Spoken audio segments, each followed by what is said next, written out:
giving up a sunny Wednesday evening to talk about governance. That's real kind of commitment. So thanks so much for doing that. What we wanted to do, though, is, we are making some changes, and we wanted to have a real opportunity to talk about these changes with our members, listen to what the kind of questions, issues, concerns might be, and just spend time kind of working through the plans that we've got to strengthen our governance. So what we'll do, two parts to this evening. First of all, I'll say a few words of introduction, and then Odeth, our chair of council, will give an overview, a top-level overview of the changes that we're making, and then Catherine will talk through in a bit more detail what the changes actually mean.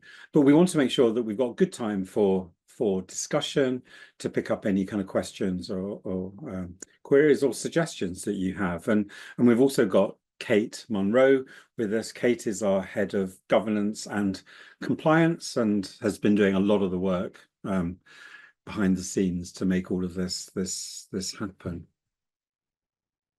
So if we move on to and actually, as I say, we're a small group. So although I have said discussion at the end, if you want to kind of chip in at any time, either in chat or just come off mute and shout out, I think that's fine. So this first slide really is making the point that we are ambitious. RCOT is ambitious. We've got a big vision that people everywhere value the life-changing power of occupational therapy. And to achieve that vision, we know that we need to do things differently. So we've got our strategy with these 4 strategic priorities. Rise Up is about rising up, and that's the megaphone in the icon, making more noise about occupational therapy, helping you in your workplaces and health and social care systems to make more noise. Open Up is about broadening our partnerships, the range of people who are considering occupational therapy as a career or as a potential solution to their issues and challenges across society. Lift Up is about how we can lift up and support every single member to be the best OT that they can be, whatever their stage of their career. And then Build Up, and I guess tonight is very much about Build Up, is saying if we are going to support those other strategic priorities, then we do need to pay attention to the kind of organisation we are, the kind of way that we work, making sure that we are really kind of focused, efficient, and able to deliver the greatest impact for our members, the wider profession, and for the general public. So this is all part of that kind of Build Up pillar of our strategy. The next question, next slide, talks about what is governance, because governance is a word that we use a lot, isn't it? And it's actually quite hard, I think, in many ways to define.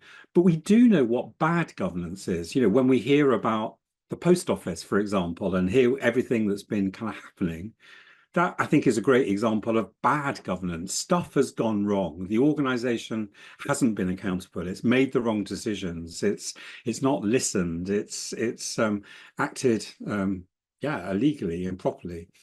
And so, perhaps turning that on its head, good governance, it's about how organizations are legally, ethically, sustainably, and successfully run for the benefit of stakeholders and the good of wider society. So a governance framework really talks about how organizations run and make decisions, how leaders are held to account for decisions and outcomes, and then all of the kind of structures that are put in place, rules, systems, processes, policies, controls, and authorities that really enable us to do the right things according to the law, according to our members, and really making the kind of best use of our resources. So governance governance is really kind of fundamental to our success. So this next slide, just to talk a little bit about our situation, because it is complex when we look at governance. So this first question, and I'll call out actually if you or type or something. Do you know the difference between the British Association of Occupational Therapists and the Royal College of Occupational Therapists. You'll have seen both of those logos. Would you be able to, if asked, describe the difference between the organisations? Gabrielle's kind of half.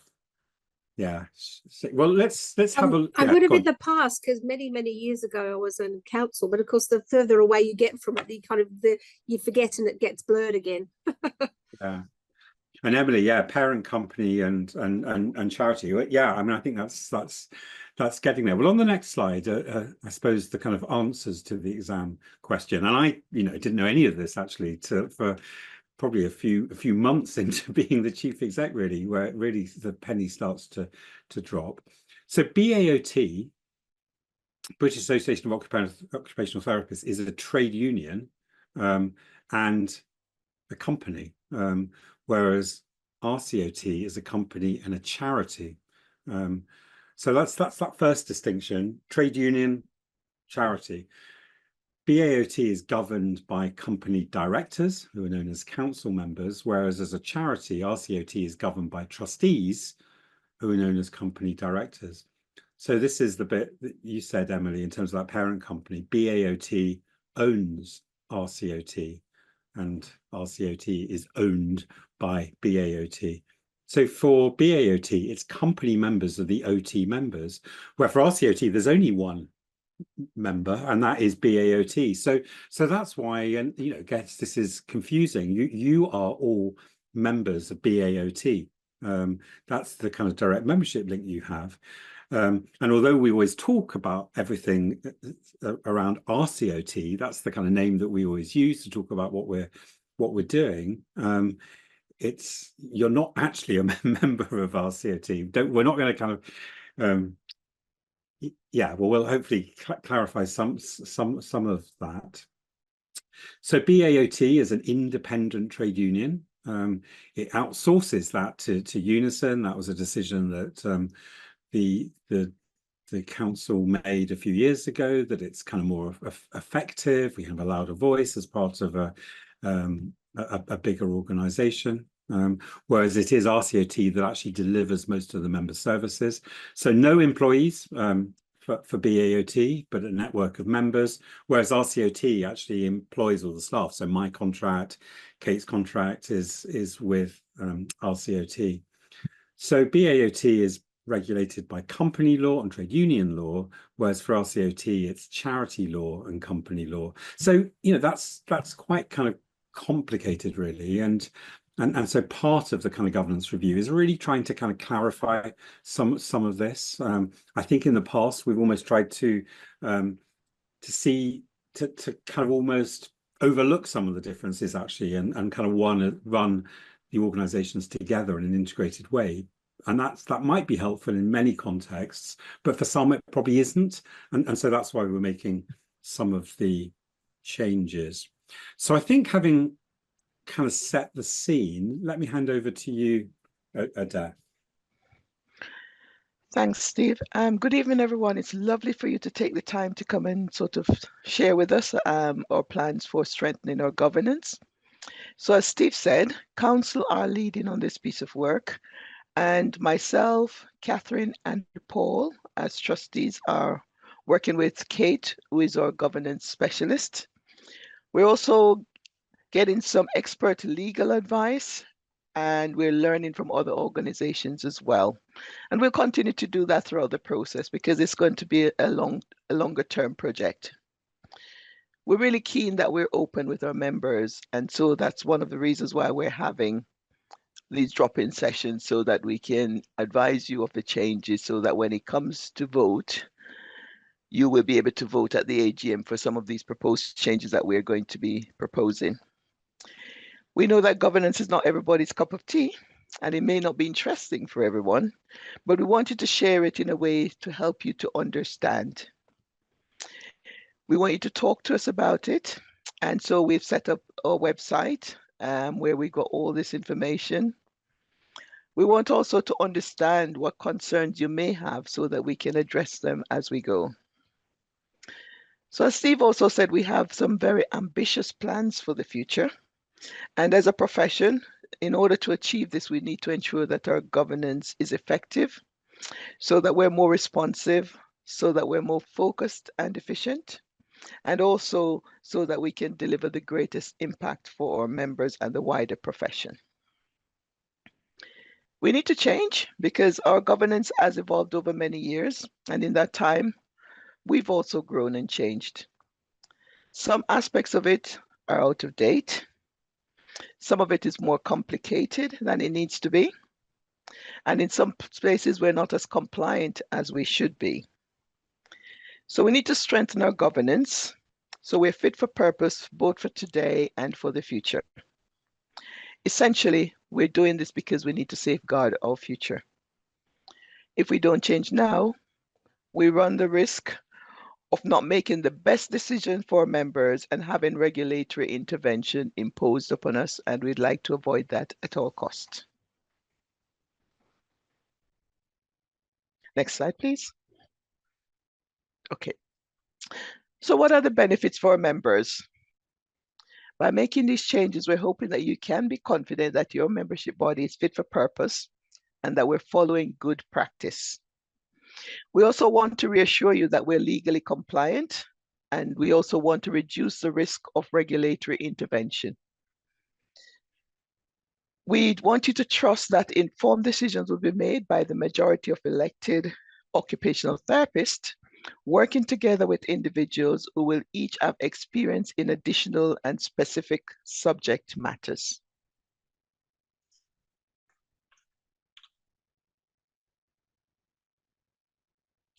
So what will the review look at? So broadly, we'll be looking at our legal structure.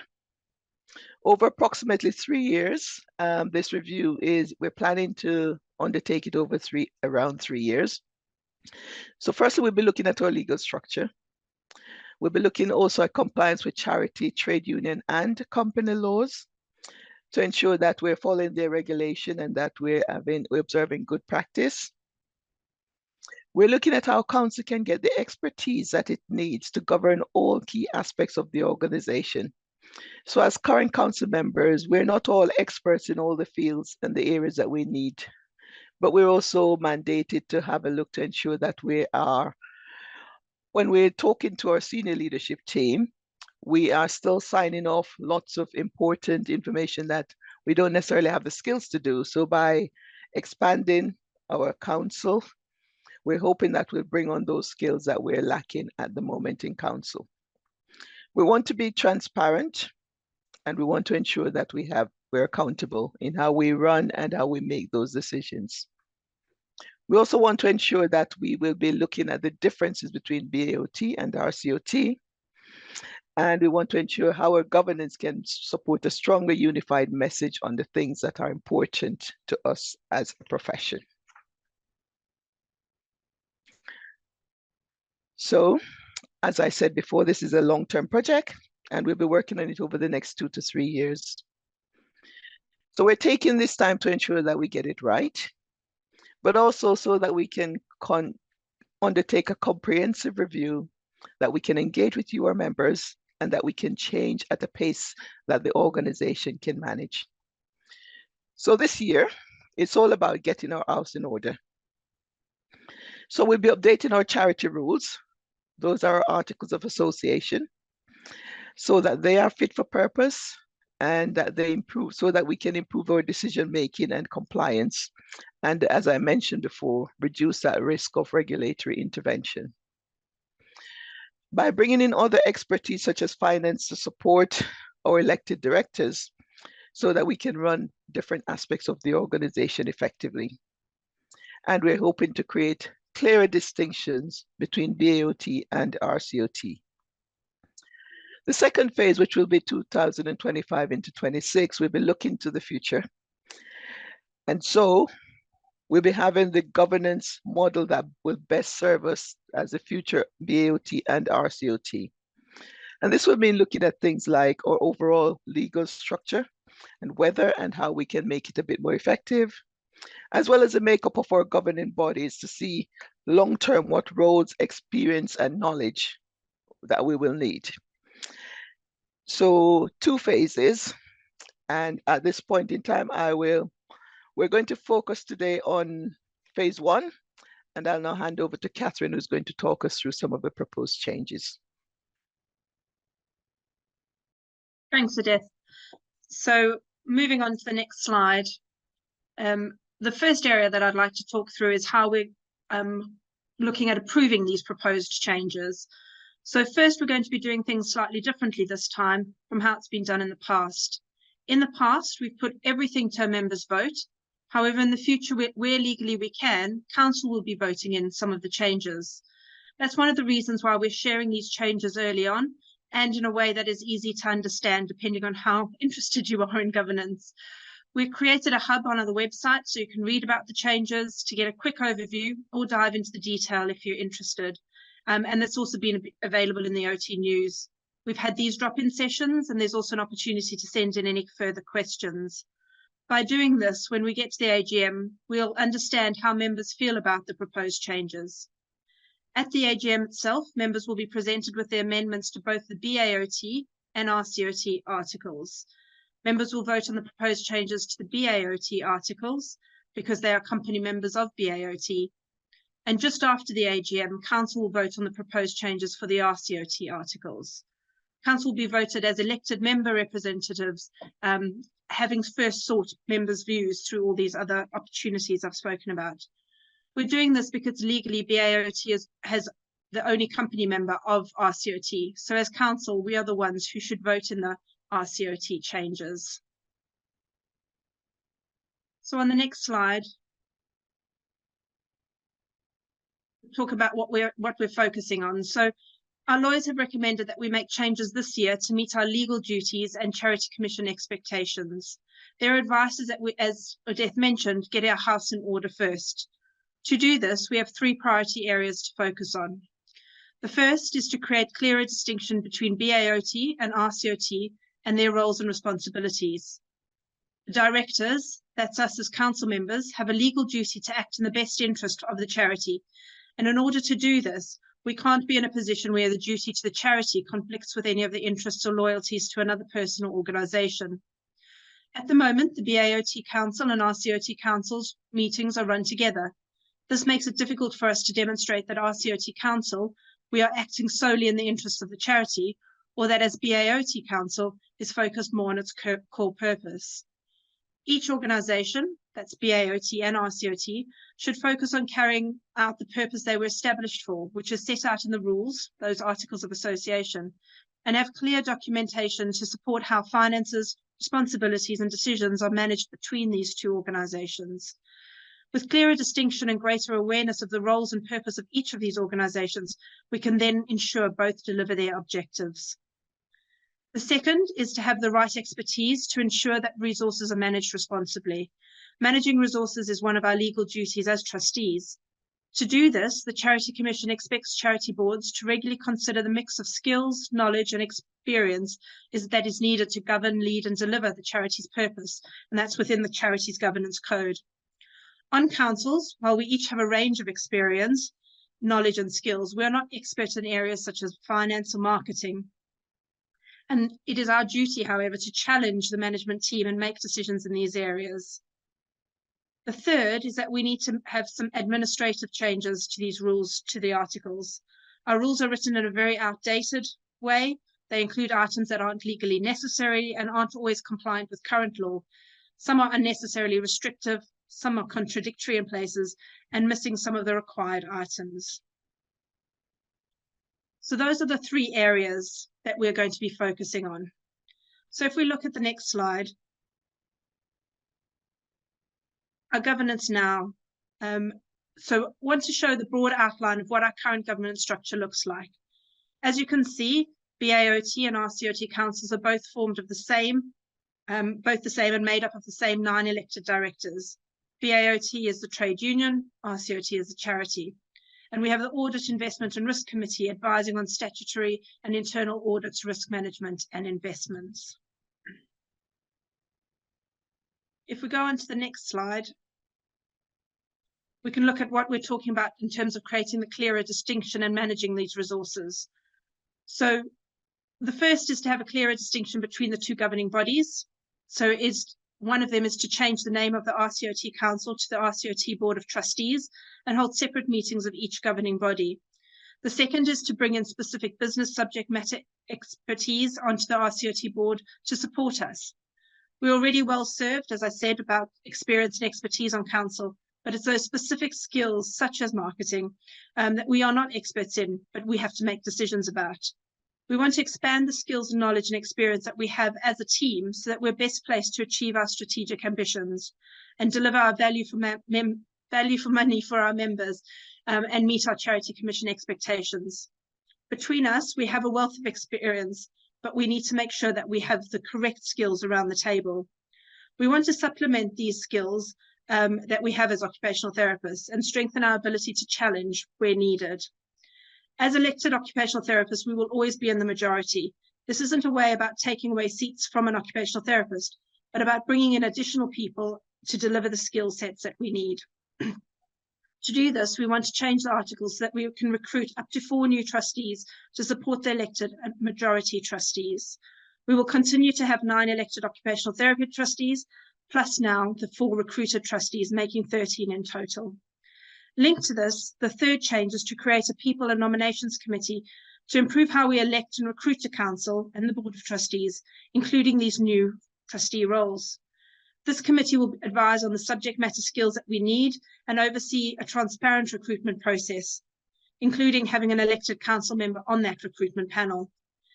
It will also advise on election processes to make sure that it reaches all of our members and attracts a diverse range of candidates, as well as overseeing scrutiny of the RCOT people strategy. So if we go to the next slide, this is the image that I showed before. So on the next slide, we'll look at how this is going to change. So as you can see here, the RCOT Council becomes the RCOT Board of Trustees. The 9 elected OT trustees will be supported by up to 4 subject matter expert trustees.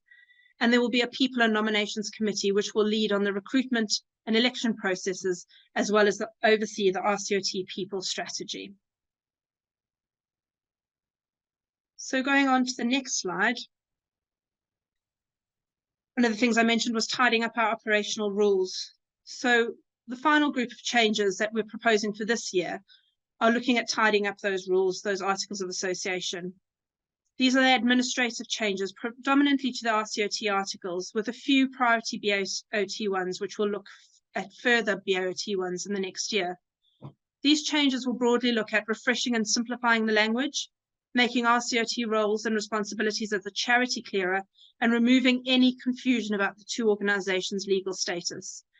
It's also adding some items required by Scottish charity law and removing and amending items that are not legally necessary, not compliant with law, or unnecessarily restrictive. So on the next slide are some examples of the proposed RCOT changes. So we want to remove the requirement to use a company seal. It's not something that we use, but it's still written into our rules. We want to make our written resolutions more flexible. This would see us amending the provision to give more flexibility about written resolutions of council. Standard practice is that we have a majority of vote, but ours require all members of council to respond. Other changes include making record keeping compliant with company law, and a few updates to get us in line with current practice, for example, so that councils and boards of trustee can delegate tasks to the CEO and committees. Another is making it clearer who council can choose as a company secretary. Right now it says different things, which is quite confusing. When we communicate these changes on our website, we have presented examples like this, as well as the full list of changes so that people can dive into that detail if they'd like to. So the RCOT changes proposals in detail. This is an example of it. We're not going to go through them now, but we can come back to them if you want to, or if you have any specific questions about them.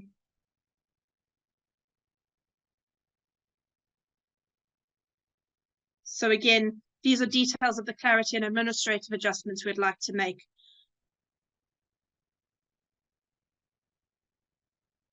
So finally, looking at the BAOT changes that members are going to be asked to vote at the AGM on the 27th of June.